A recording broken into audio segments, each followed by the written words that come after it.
Parallax stands strong and confident on his decision to obliterate Deimos, but his actions have consequences. With Deimos' death, the powers of the Timekeepers have bled into the New 52 universe. The temporal energy found its way into the core of the planet, and now, this world is transforming into a ticking time bomb that will obliterate the multiverse. Jay Garrick feels the vibrational frequencies change. Telos emerges and subdues the overly arrogant Parallax. The world incarnate confirms what the heroes fear. The countdown has begun. Booster Gold and his sister Goldstar, along with the time traveler Wave Rider, enters the scene. You see, Wave Rider isn't like any other time traveler. He has merged with a time stream and he has the ability to see many futures, but right now, there is no future, only the ending void of absolute destruction. There is only one hope left, and Rider makes a bold move to call upon and release the villainous Brainiac from his cage. The heroes are shocked but quick to react. They attack Brainiac with everything they got. Force Superman preemptively blasts the villain, but he is unfazed. Brainiac arrogantly threatens to destroy all of them, but he is now in the same boat that our heroes are in. We discover that Brainiac is not who he was. He now feels pain and he feels loss. He was once designated Brainiac from the planet Kolu, and he traveled across the universe seeking to collect knowledge. But when he observed the Flashpoint and survived, he sought for something more, to become something more. So he set out upon this new universe.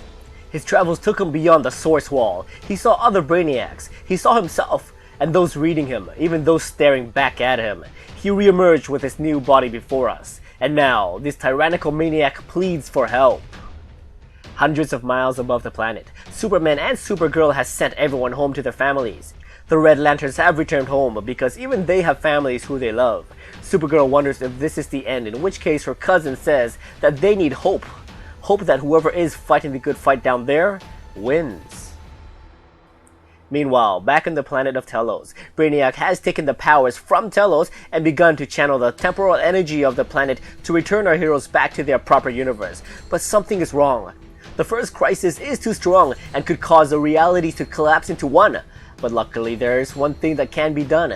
He must send Supergirl and the Flash back to their reality first. But what waits for them is death. Our heroes know too well about the ultimate sacrifice, and they will face it on their feet, proud and strong.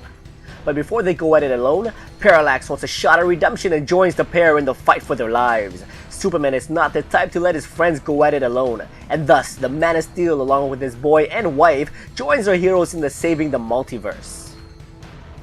In an instant, Brainiac can tell they have done it. Reality is resetting, stabilizing. Each world has evolved, but they still exist. And now, he can rest. Already, he is being pulled back to his reality, but before he goes, this world must be cleansed. No trace of chrono energy must remain. Telos is powerless to save his Earth 2 friends as the world begins to fall into chaos. Once the dust and destruction clears, our Earth 2 heroes emerge from the rubble, saved courtesy of Alan Scott, the Green Lantern. He explains that Brainiac is gone, and the planet is freed. With the world freed from influence, Alan Scott is able to sprout plant life where once was barren wasteland. A lush forest grows around them in mere seconds. Jay Garrick is the first to realize that this world has moved into somewhere familiar. Telos appears and confirms his belief. This lush green world has been sent back to their universe proper. Green Lantern calls upon his powers to send a cosmic flare to locate and transmit a message to everyone on the escaped ships who survived the destruction of their world. Upon the escaped ships, a flash of green light brings a warm voice. This is Green Lantern. Follow the light. We have found a new world to rebuild.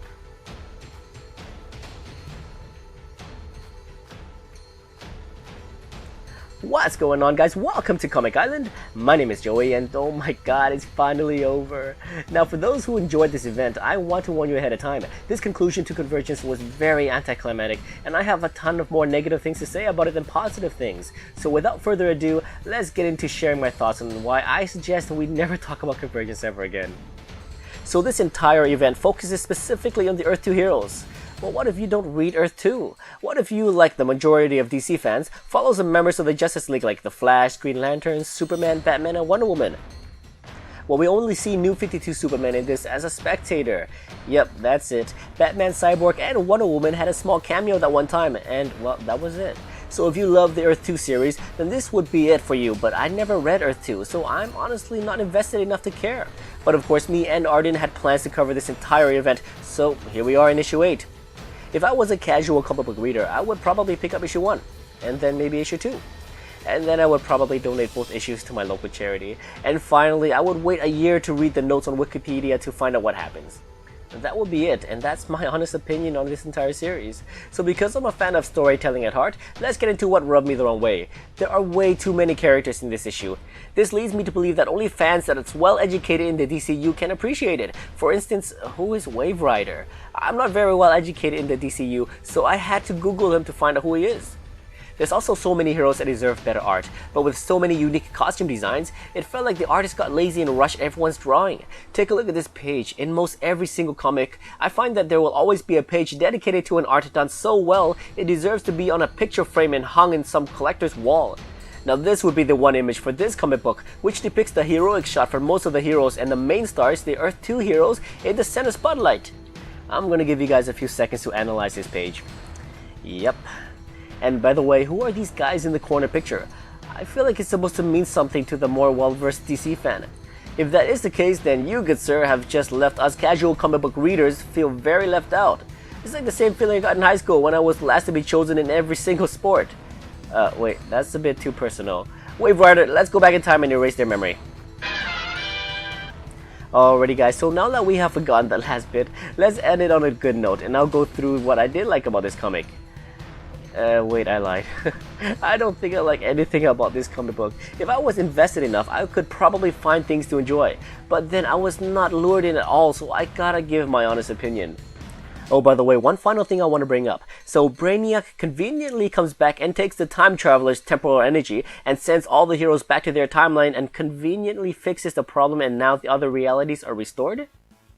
Didn't this just totally undermine the whole Flashpoint event? So now I'm reading new 52 characters and I cannot read the pre-Flashpoint superheroes that I grew up and loved as a child?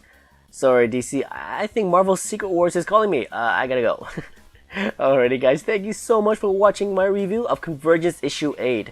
I really wanted to enjoy this event, but it was so hard. I am sorry if I offended some, but this is a brutally honest opinion on the whole event, and I hope you guys can appreciate that. If you disagreed with me and or found a few things that I should have pointed out, please let me know in the comments below.